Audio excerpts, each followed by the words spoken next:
Hello, everybody. This is Chad Lubin of Cross Country and the Lubin Group. I'm on today with Shay Hata and David Juarez from BuySellLove Chicago, and we are going to do a home buying seminar for you.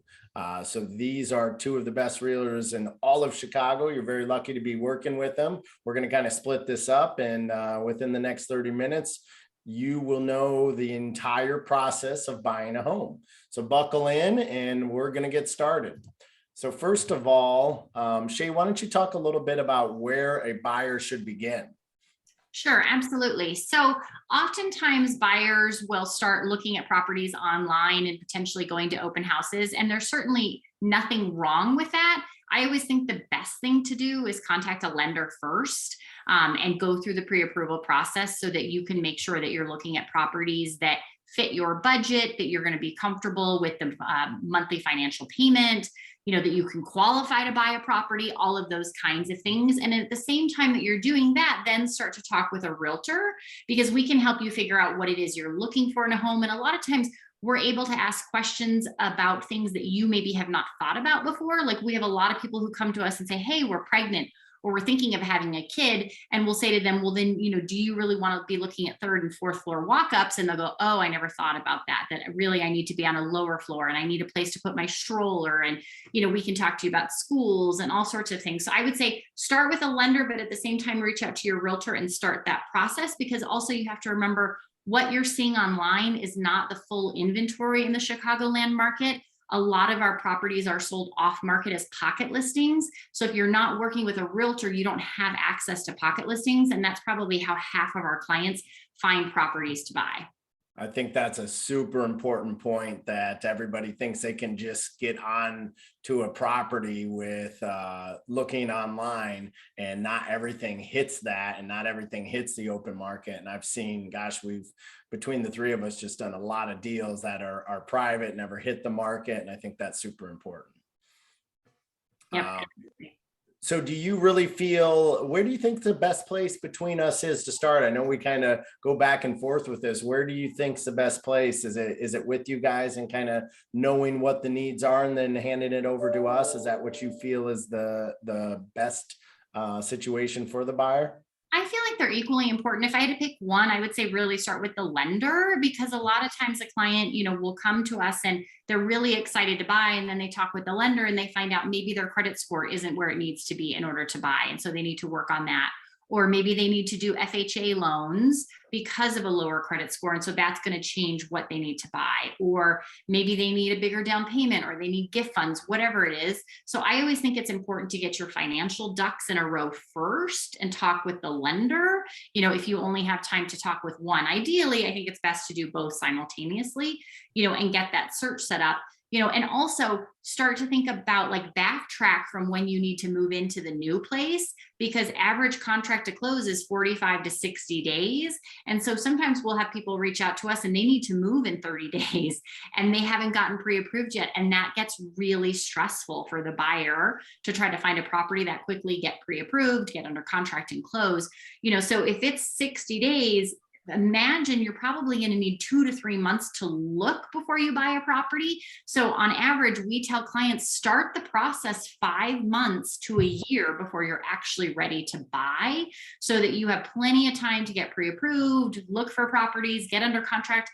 Contracts fall apart because of inspection issues and other issues. So you want to have time for that to happen, so think about not only talking with the lender and the realtor, but also starting that process at least 4 to 5 months before you want to move into the new property. Yeah, I think it's never too early to start with the process. And I just want people not to be intimidated at the beginning.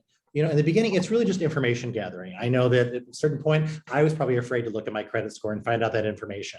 And, I look at the things that I needed to do and sort of clean things. There were also errors. I mean, people who have amazing credit scores, sometimes they're just things that are wrong, and these things don't get fixed overnight.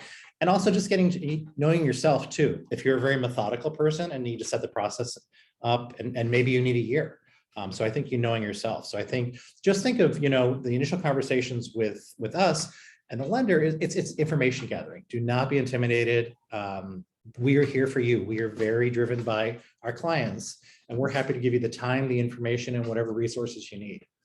Yeah, so I think it's good. My opinion on it is 6 months before you think you need to be in a home, you should be having your credit pulled. You should meet with the lender. I agree with Shay. We're a good starting point to dial in the numbers. And that way, if you do have something wrong with your credit, you can optimize your lending and minimize the interest rate, because there's some things you might need to work on with your credit to give yourself the best score, to give yourself the best chance to get the loan. So if I'm advising, I would say definitely by 90 days before you need to be in a new home. That would be like cutting it close. I think it's closer to 6 months is the ideal time frame. And sometimes you start 6 months before you think you're going to buy, and something pops up and you buy, within a couple weeks. So just kind of be aware of that.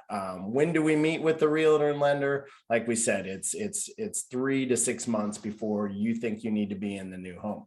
I'll cover how much you're going to need with monthly payments, with cash. We'll get to that in a second. What are the different types of property, Shay or David? I'll let you kind of both go. What are the different types of properties you see purchased now, and how do people find these homes? So for the most part, there are really, I would say 3 to 4 types of properties. Okay. There's single family houses, which we're all very familiar with. Then there's condos and townhouses. And then there are multifamily buildings where you have a building that you're going to buy that has maybe 2 or 3 or 4 units in it, something like that, right? So most people who are looking for themselves, they're going to be looking for condos, townhouses, or single family houses, unless they're looking to buy a multifamily unit and live in one of them and rent out the others. So those are definitely the types. We don't have as many types of housing as other people. I was just on a call with people from Nashville who are looking to move here, and they really wanted a duplex. And I'm like, we don't really have those like side by side types of duplexes that they have in other markets. So I think you need to figure out which of those types of properties are going to work best for you, and what can you afford in the types of areas that you want to live in. Most single family houses in Lincoln Park start at 1.2 million and go up from there. So if your budget is 800,000 and you really want a single family house, we're going to have to look at different parts of the city or the suburbs to find that for you. So that's why it's important to talk to the lender, get an idea of what you can afford financially, and then talk to us to figure out where do those finances put you in terms of the type of property and the areas you can afford to buy in. Yeah, absolutely. And finding the home, guys, like Shay said earlier, no, there's different properties listed in different areas, and you can't find these all on your own without a professional and without a realtor that's well connected. I know Shay's been able to find some of our clients' properties that weren't even on the private network yet, just from her relationships with other agents. David's been able to do the same. And when you have realtors like these two that are well connected, they'll know properties that are going to hit the market that match your needs before they're even out to the market. And I've seen them make matches that way too. So working with a top realtor like these two is super duper important. The process really is get credit approval from me, the lender. I'll get into that more in a second.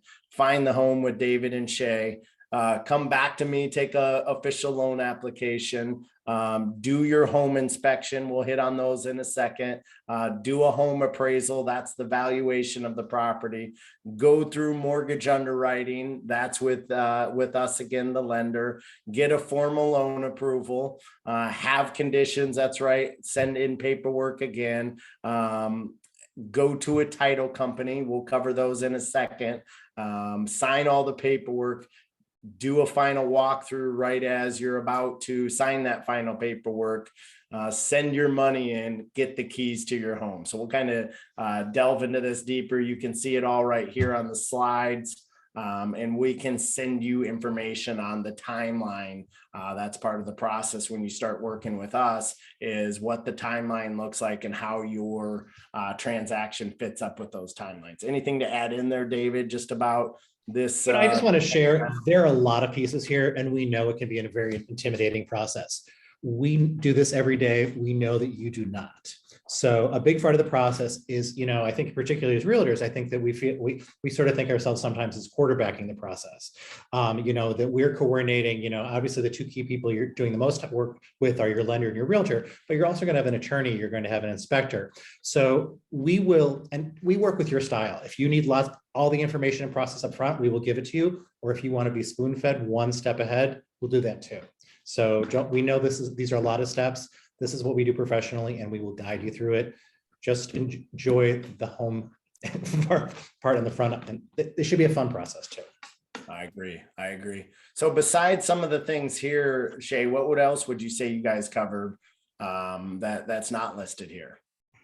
We really think of ourselves as advisors to our clients. So it's both David and myself, and then we have another team member, Lauren Calderon, who is a realtor. And so she's not on the call today because she's out doing showings with some of our clients. So, the three of us work together very closely. We always have two of us assigned to work with every client.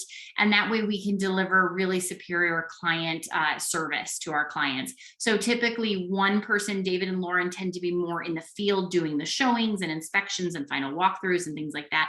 I tend to do more of the answering questions, doing the pricing analysis, writing the contract, going over the contract.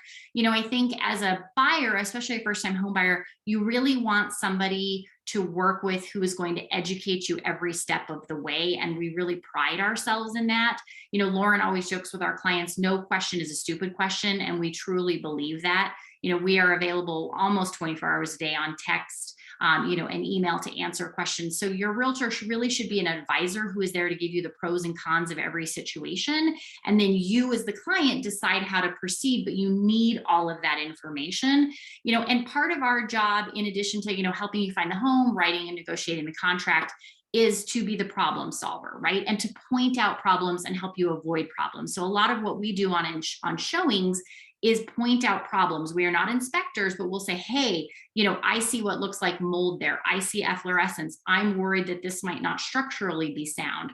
And so we're able to help you avoid problem properties by saying, hey, I see some things that are concerning here. Or in terms of resale, I think you're going to have a really hard time reselling this property because it doesn't have central AC and it doesn't have parking and it's on a busy street, right? So our clients are typically going, ooh and ah, I love the property. Our job is really to look for the problems and point those out to you so that you can decide if that's a problem you're willing to live with or if that's something you want to avoid. So, I think that's kind of our big job, is pointing out problems for you to decide and then helping you avoid problems. I don't know, David, if you have anything else to add about kind of what you do. I mean, I always joke when I'm out on showings with new buyers, it's your job is to find what's right. I will tell you what's wrong. And it's not just wrong in a negative sense, but just sort of anticipating. We're very lucky. We get clients who stay with us a long time. So we sort of anticipate we may be selling this for you in 2 to 5 years. When we go to list it, what's going to be challenging? Because if it's a challenge today, it's going to be challenged. It's still going to be a challenge down the road. So, and if it's a challenge you're willing to take, can we figure out if we can get you a better deal for that? So just sort of working through this problem. So just because there's a challenge doesn't mean it's not the right property. We just need to keep all those pieces in mind. Yeah, and I think why we work together is I try and take that same advisory role on when it comes to their finances. So once you talk a little bit to the agents, give them your input of what you want in a home. A lot of times the client will come to me. We do what's called a home buying consultation. Really what I want to do is discuss your short-term goals, look at your long-term goals, look at your current debts, look at any future debts or future expenses you might have, and really work to set this property search up with David and Shay for success. So you're comfortable with the monthly payments, you're comfortable with the cash needed to make this happen. I'm comfortable recommending we can get the loan and that it's not going to make you house poor and that you can achieve these other financial goals. And really, we want to end that meeting with a warm handoff back to David, Shay, and Lauren. So you're prepared just to focus on your home, the needs and the wants of your home. So that's really how we work together well. You'll get a pre-approval from us, like it states here. I'll help you determine which loan program is best for you. Once you find the home with David and Shay, we call that our loan selection meeting. So we have an initial meeting called a home buying consultation to get you ready to go out and look at the properties with David and Shay. And then once you find the property, you're going to come back to us and do what's called a loan selection meeting, where I'm going to determine the best loan for you, give you options, and then I'm going to help you manage the process as you work with the rest of my team.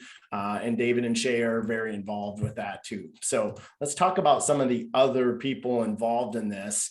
And Shay, I'll let you just go through your experience with the attorneys in Chicago, how they're involved, and how the title and escrow office, as it's called here, facilitates the transaction.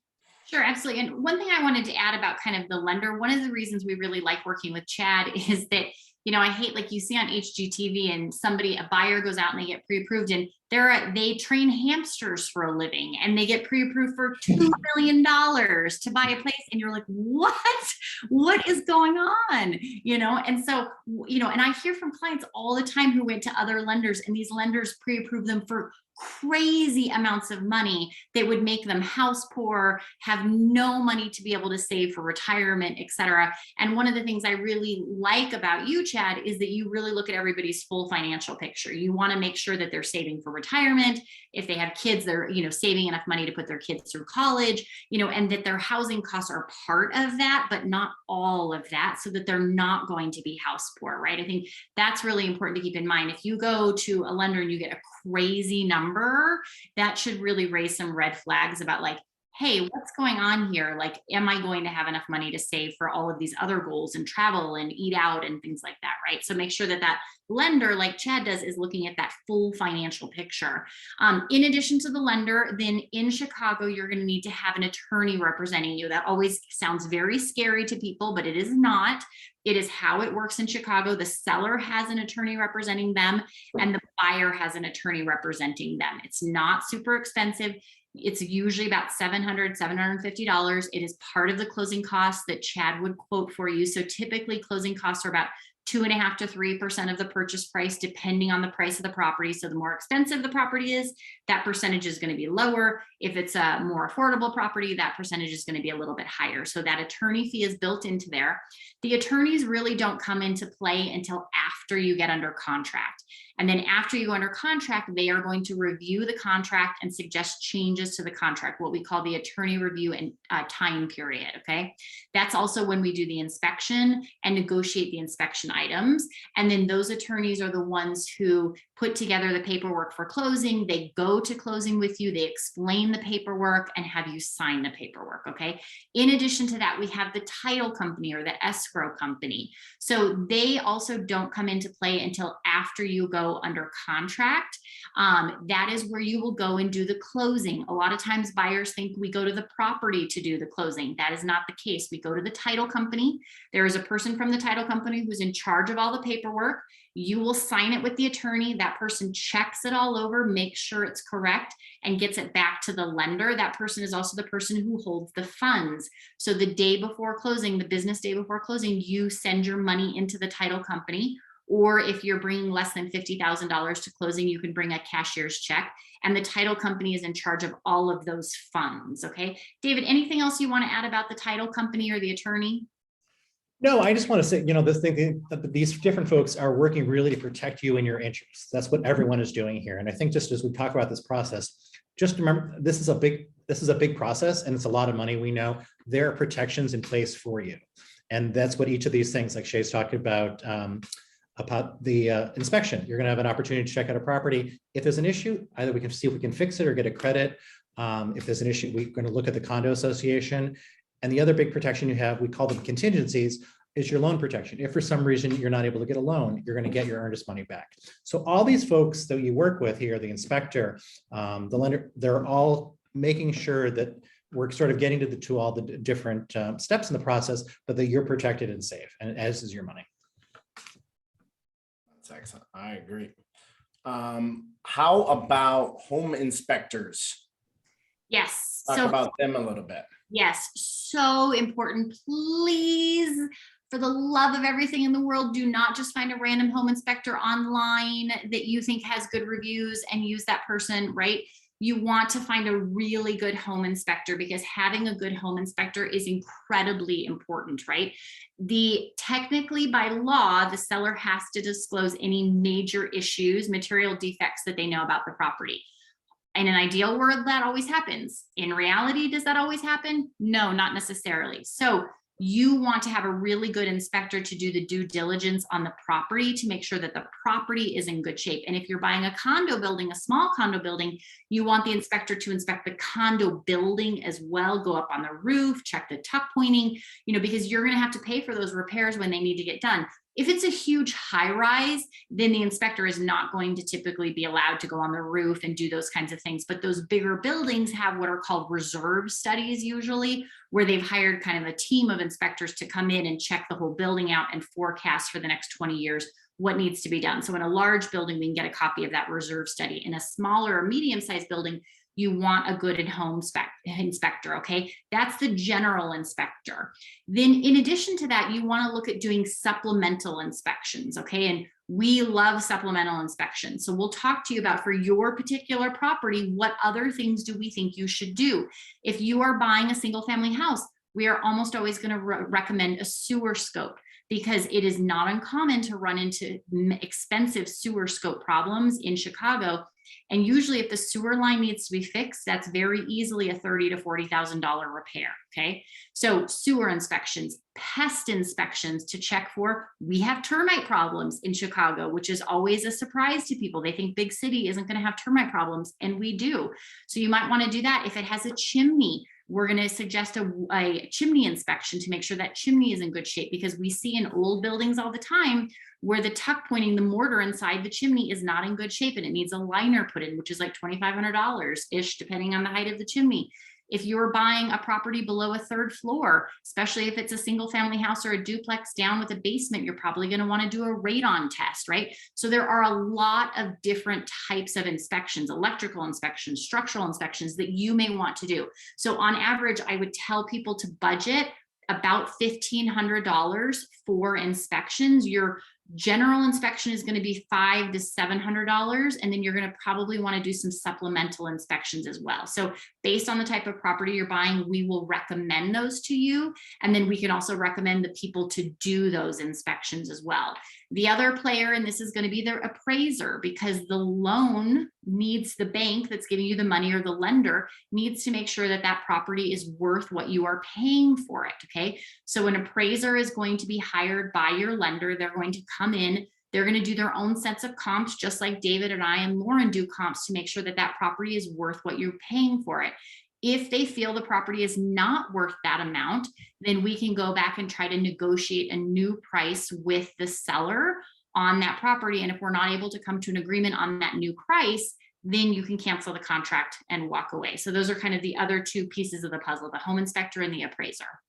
That's awesome. And explain what comps are. Yes.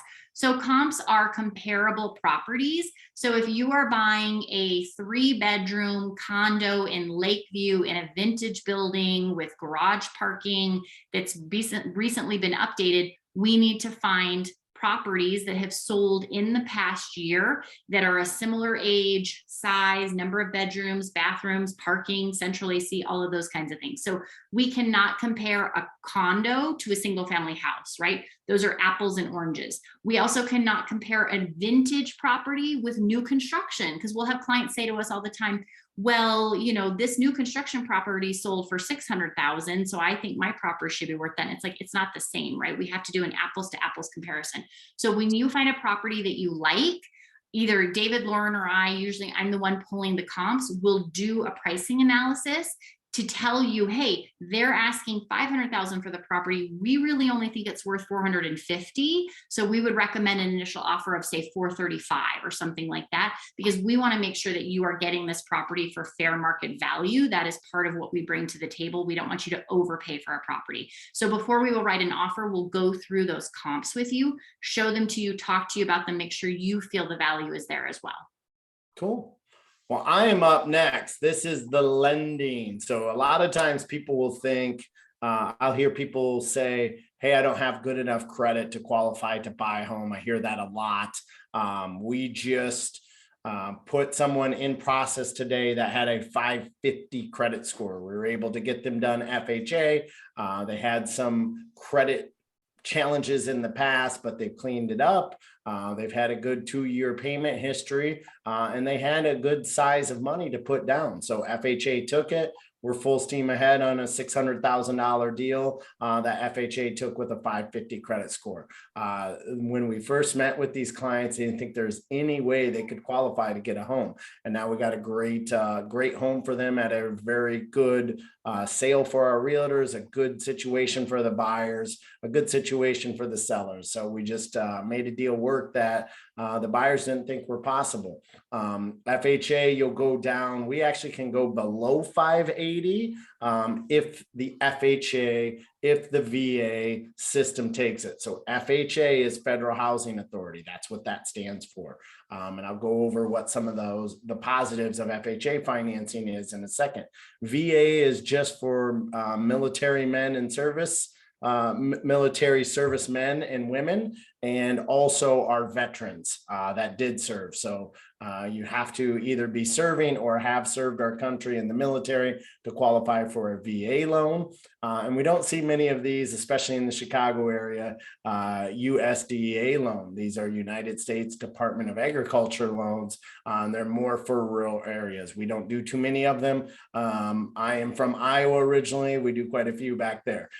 So if you're watching, you're on in Iowa, we can help you out. Not too much around Chicago with Department of Agriculture loans going on. Conventional loan, you're going to see about a 640 credit score that you'll need to qualify for a conventional loan. We're starting to see that kind of go up. So we've seen several conventional loans that have worked the last 2 years at like a 640, 660 credit score, not being accepted now by Fannie Mae, Freddie Mac when we run their system. So better credit score, more likely going to go conventional. Really where that sweet spot is above 700. Most of the people in the 600 credit score range, we're still going to keep in FHA. The interest rates are just going to end up being better. The costs are going to end up being better. So you really want to try and keep your credit score 720. The best interest rates are available at 740. And then sometimes there's incentives if you have a 780 or higher credit score. So always the better credit score, better interest rate, better closing costs, better credit scores win. What else we look at when we run a credit report? We look at disputed accounts. We look at collections. There's been a real positive change since July 1st that medical collections aren't being counted on credit reports against the scores, against the mortgage qualification. So that's a huge win in our industry. We look at judgments and liens. If the county has issued a judgment, has issued a lien on a prior property, that will adversely impact you and a lot of times allow you not to qualify to buy a new home until those things are paid off. We do look at past bankruptcy, both Chapter 7, Chapter 13. Bankruptcies fit into different loan programs. Don't think just because you've had a bankruptcy that you can't qualify for a loan. We do properties, or we do home loans on properties where the buyer had a bankruptcy a year ago. So don't think because you've had one of these adverse events in your past that you can't get a home loan. Prior short sales, foreclosures, we look at that on the credit report. And gosh, if the credit isn't where we need to get you qualified for a home loan, we want to stay on the path with you however long your home ownership journey is. So don't feel like you have to come to us and qualify immediately. We'll hold your hand down the home ownership path, no matter how long that path is. We just had someone earlier in the year. It was literally 4.5 years since the first time we had spoke. They worked on their credit. They got into a new home. We held their hand the whole time during that 4.5 years. So don't ever feel like you have to be buying right now to get in front of us. Some definitions of mortgage financing. FHA, I talked about that briefly. The positives of that is the 3.5% down. The negative of it is there is an upfront mortgage insurance premium. It's 1.75 of the loan amount. It's a one-time fee that FHA charges you. There is also a monthly mortgage insurance. No matter how much you put down on the property, you have to pay mortgage insurance on an FHA loan. They are also only done for primary residences only. So you can't buy an investment property. You can't buy a second home through FHA. VA is for our veterans. There is no mortgage insurance monthly, no matter even if you put 0% down, you do not have to pay a monthly PMI, which stands for private mortgage insurance. That's a premium you pay anytime you put less than 20% down on a conventional loan. So PMI does not exist on VA loans. There is an upfront VA funding fee unless you're disabled in the line of service. So there is a cost that varies depending on how much you put down and what your credit scores are and what your VA eligibility is. So that is specific to the veteran. USDA, I won't get into much because we're not going to see many of those. Conventional, the highlights are minimum 5% down unless you're a first-time home buyer. There's actually programs, if you're a first-time home buyer, to put as little as 3% down. There is third-party PMI or private mortgage insurance. That's the monthly premium that you pay. This goes away if you put 20% down. Now, a lot of people will get trained that they have to put 20% down. If you have really good credit and your debt to income ratios are on the low side, I'll explain those in a second. PMI sometimes ends up not being that expensive. So don't let it be something to divert you from buying a home just because you don't have 20% down. Use these programs, use the first-time home buyer opportunities to get into your home. And on conventional loans, you can do it as a primary residence, a second home, or an investment property. All of these work. Where's your down payment going to come from? It can come from savings. It can come from 401k. It can come from gift funds, which is money from a family member to purchase a home. Now, talk to us before you start moving money around. A lot of adversity on mortgages is you pulling credit on things that don't need to have credit on, moving money around in accounts before you talk to us about how to document it. Proper documentation and paper trails are needed. And a lot of people get themselves into, I call it documentation hell, because they're moving money all around, or they open accounts they don't need to open. We've seen people even change jobs. We had a client recently almost not get their mortgage because they opened 4 credit cards while they're in process with us that they were not supposed to open. So a good rule of thumb is just be super transparent with both your realtor and with your lender. I always tell people, I am your attorney.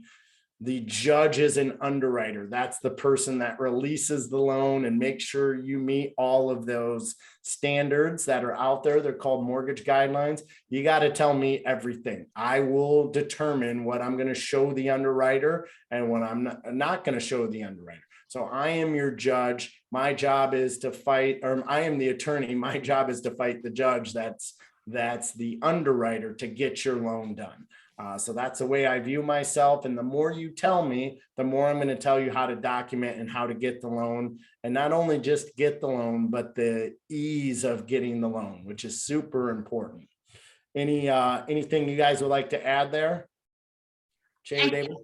I think being upfront is really important. You know, like if you have something you think is going to affect your ability to get a loan, you know, tell us, tell Chad. We'd rather deal with those problems up front rather than find out once you go under contract and then we're scrambling to try to fix it. That's right. Don't assume something that you think is bad is so bad. I think people are also pleasantly surprised that something that you felt terrible about financially, it may not matter to an underwriter. So right. That's right. Calculating your debt to income. It sounds easy, but it's not. It is your existing monthly payments on all of your debt, credit cards, car payments, student loans, plus the projected new housing payment, including property taxes, including homeowners insurance, including homeowners association fees, including PMI, if you're putting less than 20% down, divided by your income. That's your debt to income ratio. It's very important ratio to determine your qualifications on a loan. You cannot do it by yourself. I've had a lot of people try. There's always things they miss. So let me bring everything to me. Let me pull your credit. I will determine your debt to income ratio. When calculating your purchase price, we want to look at what you are comfortable with on the mortgage payment and what I can get you the loan for. And this includes the taxes, the homeowner's insurance. Shay and David will tell you, it's just not the price of the property that determines your monthly payments. A lot of the times we see the property taxes, which are unique and different for different neighborhoods in Chicago, the homeowners association fees. You're paying those every month. Keep in mind, when you buy a home, you're taking the price, and most people spread that over a 30-year time period. So the price sometimes even isn't as important as the taxes and the assessments. Anything you guys want to add there? I would add on top of that, figure in maintenance costs as well. Like Chad's going to give That's you a great point. Purchase prices, but we typically tell people expect 1 to 2% of the purchase price per year, that you need to be putting aside to pay for a new refrigerator when your refrigerator breaks, and things like that. Obviously, if you're in a single family house, it's probably going to be more on that 2% side. If you're in a condo, it's going to be 1% or maybe a little bit less, because you're in a condo, you're typically only responsible for the things inside the walls, right? So the appliances, mechanicals. In a single family house, you're responsible for the roof, the windows, the landscaping, everything. So those costs are going to be more expensive. So, make sure you're building that in on top of your monthly payment, insurance, taxes, so that you can afford when something breaks, because it's going to happen. You don't have a landlord to call anymore. You're going to have to pay for those things yourself. And I think one thing that's really helpful, and Chad's and his team that's done this for a while, when they send over a pre-approval, they obviously know what the maximum might be approved for, but important, the number they give us is the comfort number. So it's not just what you're financially capable of, it's what you're psychologically capable of. When I first bought my home, lots of people were buying their homes at 105% of what they were pre-approved for, and they took 5%, went to Disney World. One of the great things you see with today, first-time home buyers these days are much more prudent. I think they saw relatives, they saw go through the problems with that. So, it's, and a lot of, if you get a pre-approval from an app, you're not going to be getting that type of advice. So starting out with a really good consultative lender in the beginning will make a big difference. Yeah, what you guys said about maintenance, that's awesome. That was a great point, Shay. And what I tell people is, hey, you need to have 3 to 6 months of your monthly expenses in a savings account, a rainy day account. You are going to have things when you purchase a property that you're going to have to update. Water heaters go bad, roofs need to be replaced, painting needs to happen. There's maintenance in a home. So having 6 months of your monthly expenses saved in a savings account is super important. That's something we cover during the home buying consultation.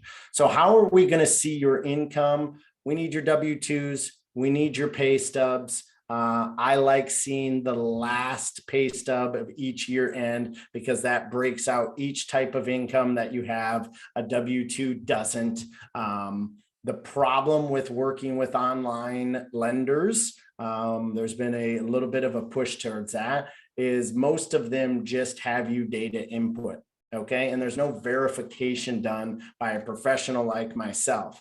And then the data that you input as the buyer is only as good as your knowledge about the mortgage industry. And most of the, I can promise you, you don't have the same knowledge that we have, who've been doing it 20 years, that do, 3, 4, 500 of these a year. So it's super important to work with somebody that verifies everything you're saying with the documentation. This is the important documentation: the W-2s, the self-employment, the bank statements, the asset statements, your year-end pay stubs. We're going to let you know which programs work best for you based off of your unique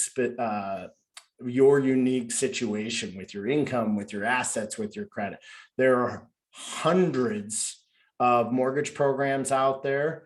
There are 70, 80, 90 mortgage investors. They all have different standards. That's my job to put the puzzle together of what's going to be the best situation for you from an interest rate, from a cost perspective, but most importantly, a qualification standard. And that's where most things go wrong when it comes to your home loan, is somebody doesn't look for the pitfalls in the transaction and the things that could go wrong with your situation. We do that legwork from the beginning. And if we think something could go wrong, we have a plan B, a different mortgage investor, a different program where we know we can put you to that. If this happens, we're going down this path. And that's why it's super important to work with an experienced mortgage banker, a good local mortgage company. I think us at Cross Country Mortgage and my team just go above and beyond, checking these things from the beginning so we don't have problems throughout the transaction. So Shane, David, talk a little bit about working with you guys, and let's wrap this up of what it's like to work with you guys and the things that you go through. Sure, absolutely. So with us, communication is really the key for us. If you see a property that you like, please text us right away so we can try to get you in within 24 to 48 hours to see that property. Typically, the best properties come on the market like Tuesday, Wednesday, and Thursday.